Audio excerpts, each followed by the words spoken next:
Meet gi-hun, the man at the center of it all. It's his son's birthday today. His mother gives him a little cash, just enough to take his boy out for dinner. But for gi-hun, a little is never enough. He sneaks her ATM card and empties her bank account, then gambles everything on horse racing and hits the jackpot. 4 million won. But luck never comes free. Turns out gi-hun already owes a loan shark, and now the collectors are coming. They corner him, beat him senseless. He reaches into his pockets, but his money's gone. All of it. The horse race winnings vanished. That's when he remembers. He bumped into a girl while running. She must have picked his pocket clean. The enforcers aren't patient. They give him 1 month, 30 days to pay back every single one or face the consequences. Scrambling, gi-hun collects what little he can and finally takes his son out for a cheap meal, doing his best to make the night feel normal. After dinner, he rushes toward the train station, running like it's his last chance. But he's too late. The train has already pulled away. As he catches his breath, a stranger in a sleek suit sits beside him. Gi-hun's never seen this man before, but something about him feels off. The man leans in, eyes sharp, and says, "Want to play a game? If you win, I'll give you 100,000 won." He agrees. And what follows is humiliating. He's slapped again and again with every loss, but eventually he wins. And with that final slap, he earns the promised money. The man hands over the cash, along with a strange business card that looks more like a riddle. If you want to make real money, life-changing money, call this number. Later that night, just when things couldn't get worse, gi-hun receives another blow. Gi-hun can't bear the thought of his daughter leaving him forever. He knows the only way to win custody is with money. So he dials the number on the strange card. Soon, a van picks him up.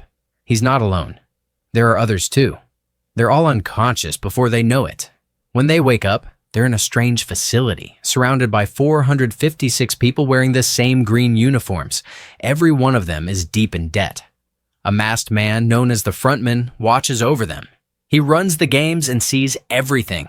Gi-hun meets player number 1, an old man with a brain tumor. He's dying, and this might be his last chance to feel alive. Then tension rises. A fight breaks out between 2 players. One of them is Se-byok. She's the girl who stole gi-hun's money at the train station. He recognizes her and demands it back. Suddenly, masked guards in pink uniforms arrive. Their faces are hidden, their presence silent but terrifying. They explain the rules. Everyone must play 6 games. Whoever wins takes home a huge cash prize. They make the players sign a contract. Rule 1, no player can quit voluntarily. Rule 2, anyone who refuses to play will be eliminated. Rule 3, if the majority agrees to stop, the game ends. What does eliminated really mean? They're about to find out. The first game is about to begin. Just then, gi-hun spots a familiar face. His old friend, Sang-woo. They haven't seen each other in years. Last he heard, Sang-woo was a successful businessman abroad.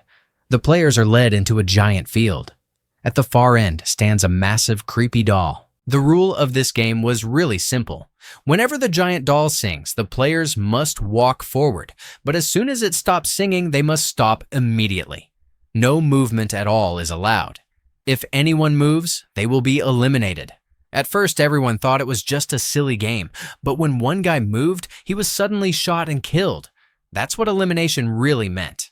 In this game, elimination means death. Seeing this, everyone panicked.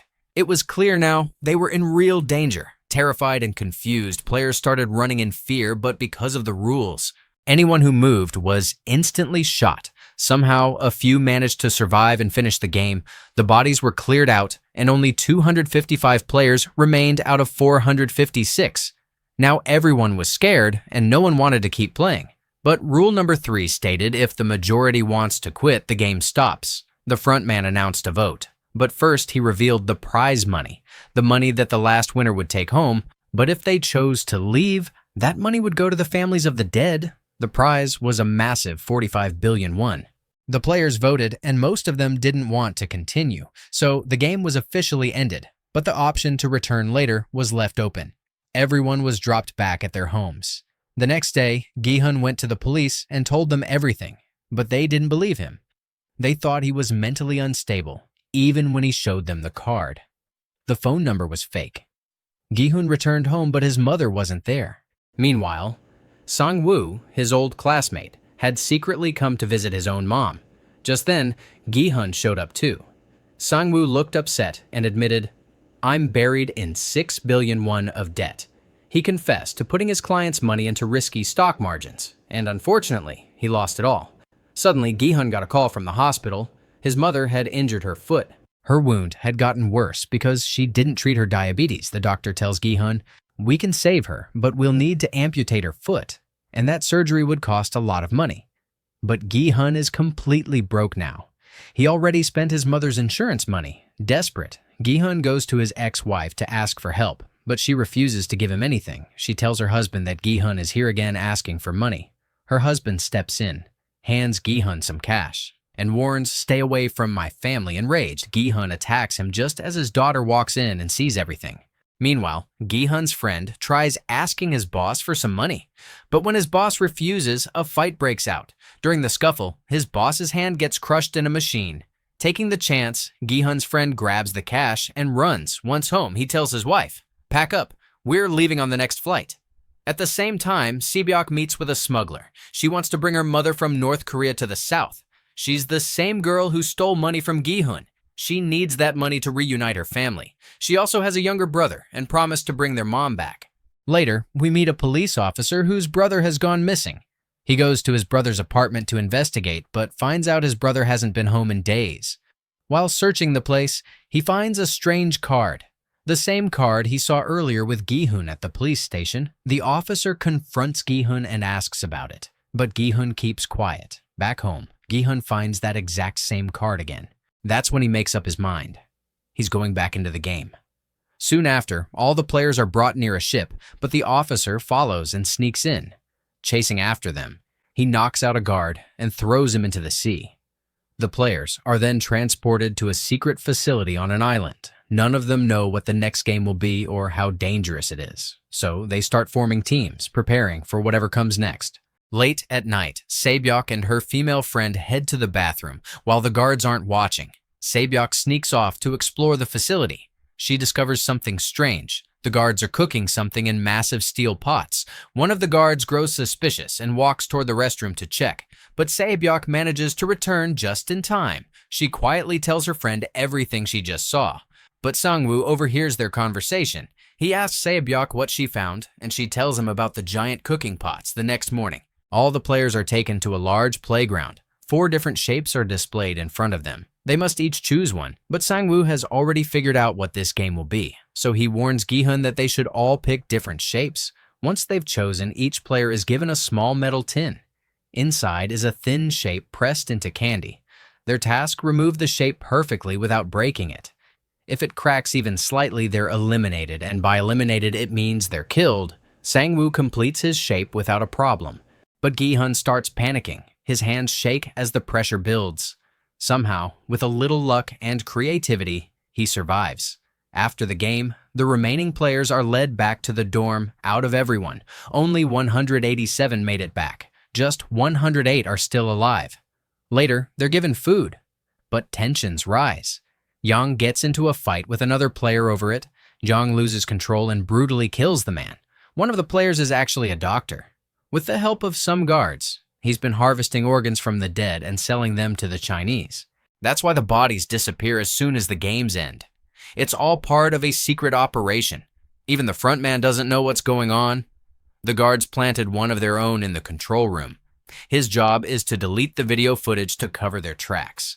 And the guards, they tell the doctor about the next game in advance, so he has a better chance of surviving. One of the guards tells the doctor, "We gave the players less food today on purpose. That way they'll start fighting among themselves. The weak ones will get taken out naturally." Then the guard gives the doctor info about the next game. He also says the lights will go out in 30 minutes. Sang-woo knows Gi-hun's group might do something reckless, so he pulls them together and tells them to stay calm. Meanwhile, the doctor joins Jong's team, and right away, he tells Jong what the next game will be. As the lights go off, chaos erupts. Jang and his crew start attacking everyone. They even kill a girl. Then Jang heads for Si-byuk, but Gi-hun jumps in and saves her. The guards finally step in and shut it all down. Only 80 players are left. The next morning, it's time for the third game. Each team must have exactly 10 players. Everyone scrambles to form their groups. Jang already knows what the game is, so he refuses to let Si-byuk's female friend on his team. He picks only men. Hoping that'll give him the edge, Sang-woo's group is still one player short, so they let Sae-byok's friend join. The game is revealed. It's tug of war. 2 teams, 1 rope. The losers fall to their deaths. The match begins. Jang's team, made up of strong men, easily wins their round. Now it's Sang-woo's team's turn. Player 001, the old man, steps up. He says he's played tug of war many times. He gives them a smart strategy to win with teamwork and perfect timing. They pull it off and survive. Later that night, the lights are set to go off again in 30 minutes. Sang-woo warns everyone to stay ready. They all agree to take turns keeping watch. Meanwhile, Young becomes paranoid. He knows some of his teammates are smart and might betray him. Elsewhere, the doctor and the guards are busy removing organs from dead bodies. Guards 28 and 29 prepare to deliver them. While joking about a body that only had 1 kidney, they call it a zombie. But here's the twist. Guard 29 is actually the undercover police officer. The undercover officer, now dressed as a guard, suspects they're talking about his brother. His brother only had 1 kidney too. Guards 28 and 29 head out to deliver the organs. As they move through the tunnel, the officer spots a bomb planted there. Guard 28 says, "Once we leave, this whole place will blow." The officer tries to dig deeper, asking questions, but 28 gets suspicious. He demands to see the officer's face. As he reveals his face, the officer quickly pulls out his gun and aims at him. He asks, "Who's the person with 1 kidney? The one you called a zombie?" Guard 28 reveals. It was a girl, then says, "You can get all the details in the leader's room. Everyone's data is stored there." The officer doesn't waste time. He eliminates Guard 28. Meanwhile, the doctor is asking another guard about the next game, but this time, even the guards have no idea what the next game will be. Frustrated and panicking, the doctor lashes out. He grabs a guard, kills him, and makes a run for it. Another guard chases him all the way to the playground. Just as the doctor gets trapped, the guard is about to kill him, but the frontman shows up and kills both of them. The guard and the doctor, on his way out, he finds the body of guard 28. Now he knows.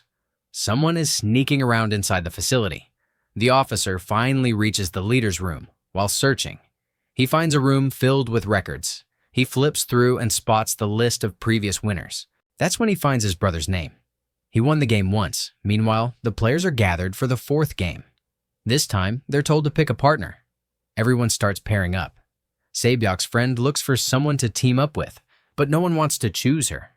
Eventually, the game is revealed. Each player gets 10 marbles. The goal, win all the marbles from your partner or be eliminated. Sang-woo and gi-hun's friend begin playing the even-odd marble game. They have to guess how many marbles the other person is holding.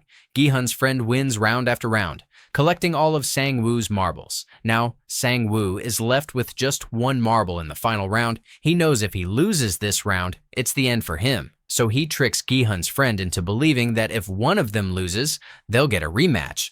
Then, using the distraction, Sang-woo secretly switches the marbles. He hands the fake marbles to the guard, pretending he won. Then he walks away calmly. Gi-hun's friend checks the bag. He's been duped. It's full of stones. Player 1, the old man, was disoriented and wandering. So gi-hun convinces him to play, and they also start the marble game. They decide to play even and odd just like the others. Surprisingly, the old man keeps winning gi-hun's marbles, but in the last round, he forgets what number he picked.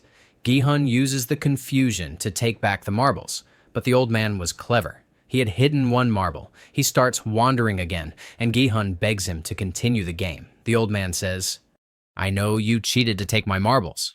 I knew all along. I was just pretending to be confused." Hearing that, gi-hun feels guilty and gives all the marbles back. Meanwhile, Sae-byok and her female friend are also playing. Their game is to toss marbles as close as possible to the wall. Sae-byok goes first and throws her marble. When it's her friend's turn, she throws all her marbles at once. Shocked, Sae-byok tells her to throw properly, but her friend calmly says, "No need. Sae-byok, I have no one. But you? You have an older brother waiting for you." She accepts her fate, and she's eliminated. Their bodies are collected and taken away, silently. The surviving players return to their rooms. Young notices that Sae-byok's friend is still sitting in the corner, calm and motionless. It's revealed she used to be friends with Young too, and there's a personal reason behind their hostility. Young's friend had bullied him in the past. Meanwhile, the frontman finds an officer's ID card near a dead body, and that's when he learns the VIPs have arrived. The front man rushes to welcome them. All the VIPs are taken to their luxury observation room. Later, the front man speaks with another masked man. He's a major character.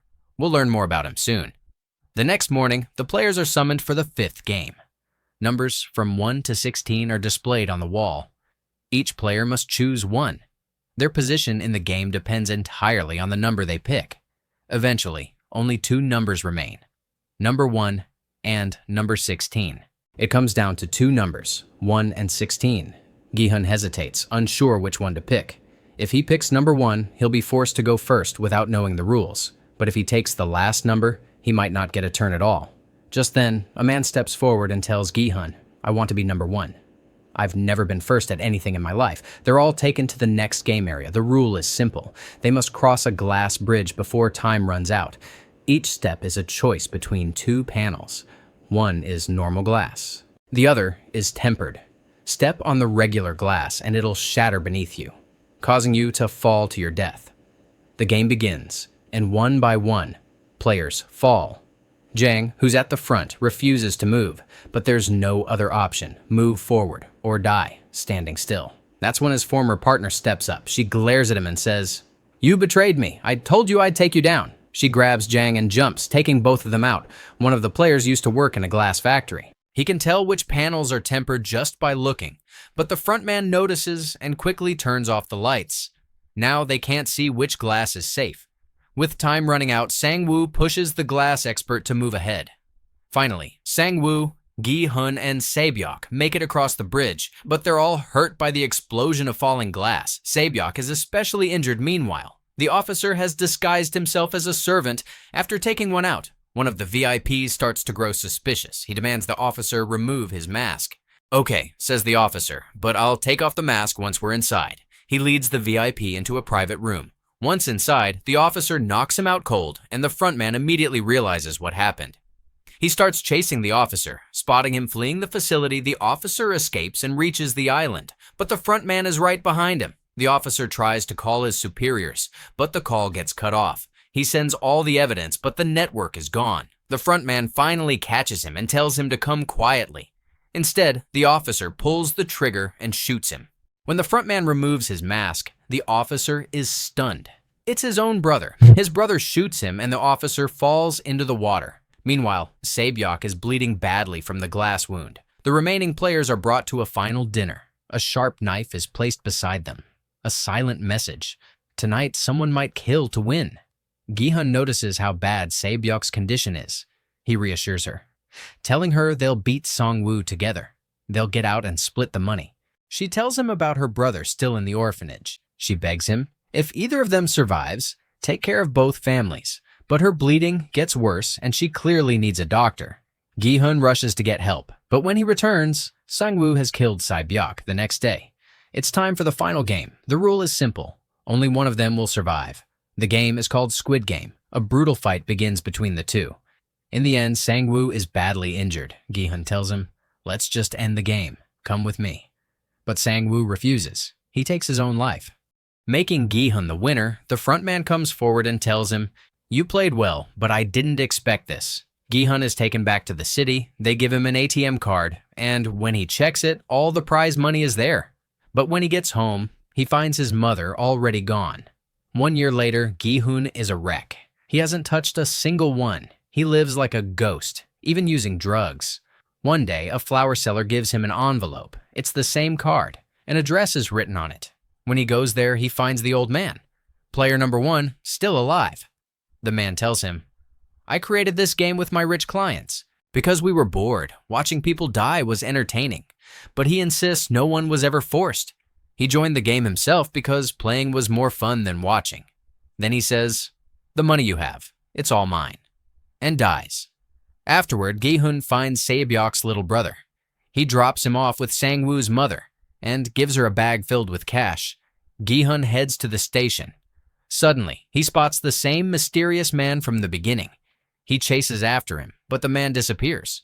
Gi-hun then calls the number on the card. He demands answers. "Who are you? Why are you doing this to people? Why ruin innocent lives?" The reply is cold. "Gi-hun, if you want to survive, just get on the plane.